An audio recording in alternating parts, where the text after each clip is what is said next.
Welcome to our second section, port scanning. We're going to talk about finding those services and investigating all the ports that we find on our various targets.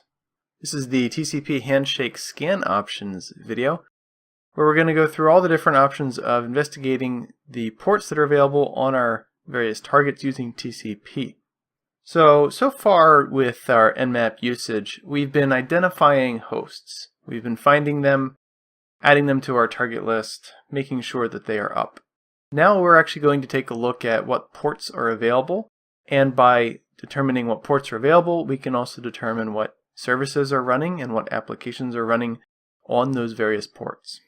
The first one we can use is the TCP Syn Scan. So we did this to determine whether or not a host is up. That's one way of doing it. But we can also use it to determine whether or not a specific port is up.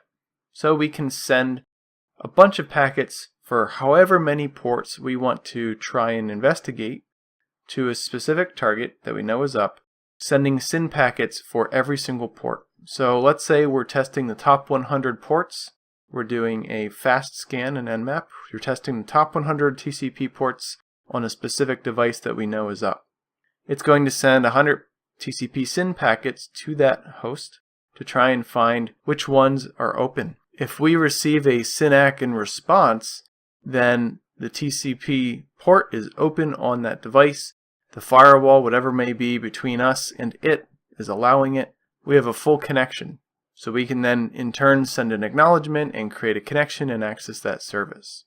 So we know if we receive a SYN-ACK, we know that port is up. If we receive a reset, just like when we were doing host detection, finding those targets, making sure they were live, if we receive a reset, we know that port is closed. So not only is the target available and on, but that specific port is not open on that device. If we receive no response, we don't get any packets back, then something in between is blocking us. If there's no firewall in place on the target or in line between us and our target, we should be receiving a reset for everything. But due to enhanced security over the years, we have software firewalls now that filter things and investigate all the packets coming in. We have hardware firewalls.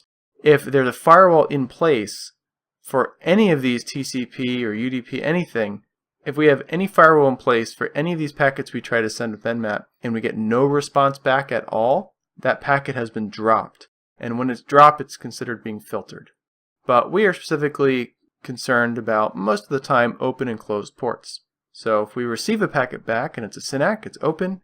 If we receive back a reset, it's closed. And if we get nothing back, then it's filtered. So we can do that with SYN. We can also do that with acknowledge. You might be wondering, well, how could you do that? We can do that to determine the firewall rules that are in place between us and the device. So if we send a TCP ACK to a specific port number, the device should respond with a reset. A lot of older firewalls are configured to only block TCP SYN on a specific port.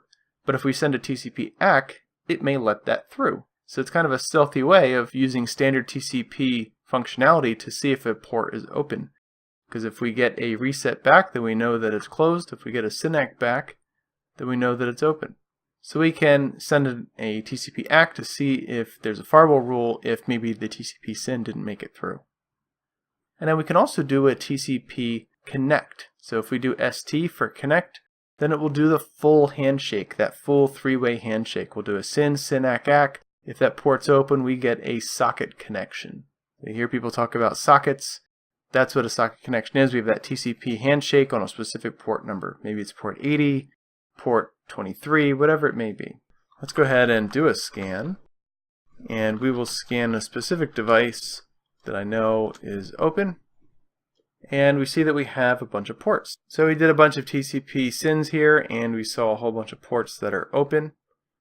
Looks like FTP is open on this device, as well as some other interesting ones, as well as HTTP. So let's do an nmap-st for a full connection on that device.